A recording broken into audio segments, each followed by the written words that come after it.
Hey guys, my name is Saksham and welcome to my channel companion सैक। तो guys, मैं आपको बताने वाला हूँ कि कैट एग्जामिनेशन है, उसकी जो फॉर्म फिलिंग की डेट है वो लास्ट 13th ऑफ सितंबर है।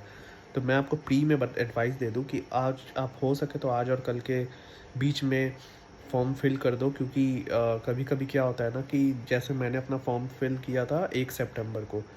तो उस दिन काफ़ी ज़्यादा ना सर्वर में प्रॉब्लम आ रही थी, तो उस चक्कर में मेरा काफ़ी डिले हो रहा था। तो वो कभी मेरा पूरा फॉर्म फिल करने के बाद भी मैं बार बार मुझे जाके फिर से इनिशियल से फॉर्म फिल करना पड़ता था। और कैट का फॉर्म जो है वो बहुत बड़ा होता है, मतलब it's such a big deal, क्योंकि आपको बहुत ज़्यादा चीज़ें भर मतलब डाल पहले तो रजिस्टर करना होता है। रजिस्ट्रेशन में अपना एड्रेस, नेम, ये सब देना पड़ता है।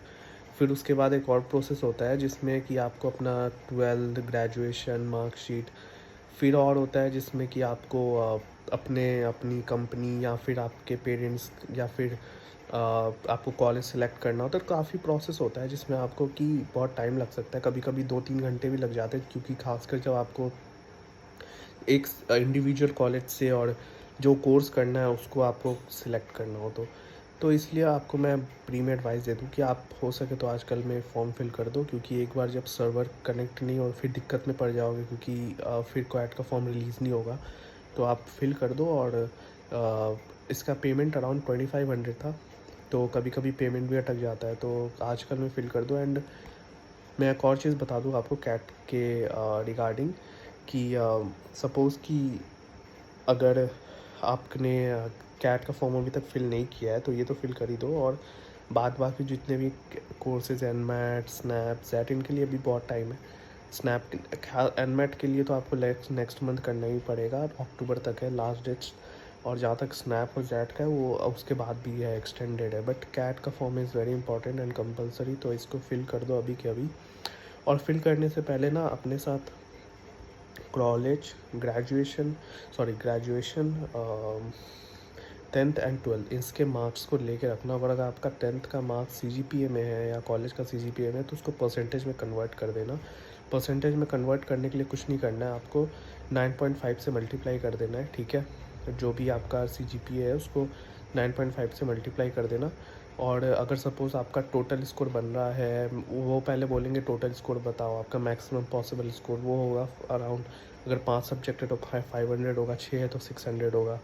उसके बाद वो अगर बोलेंगे कि आपका क्या बन रहा है, तो उससे अकॉर्डिंग आप उसको डिवाइड कर देना, तो आपका परसेंटेज वहाँ से भी निकल जाएगा। बट ये तीनों मैंडेटरी चीज़ है, इसको रखना। आपको कोई फ़ोटो अपलोड नहीं करना होता है, बस हाँ अपना एक छोटा सा पासपोर्ट साइज़ फ़ोटो रखना, ठीक है, जो कि लेटेस्ट होना चाहिए, लास्ट 6 मंथ का। और सिग्नेचर जो कि it should be current signature, like it should be scanned signature, जिसमें आप स्कैन करके उसको अपलोड करोगे, ठीक है। तो ये चीज़ों को ध्यान में रखना।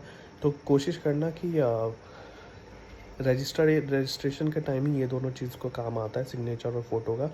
बाकी सारी चीज़ें जो है वो सिर्फ रिटन है। तो बस फ़ोटो अपलोड का जो है वो रजिस्ट्रेशन के दौरान आप कर सकते हो।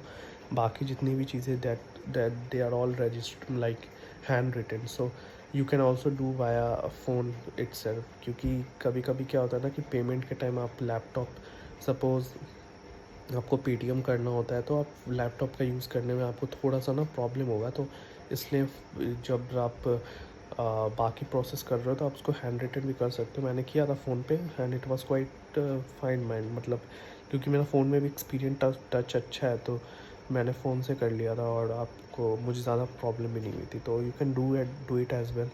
सो these are quite few things which I thought I should definitely mention in my video, so that you can get a help through my video.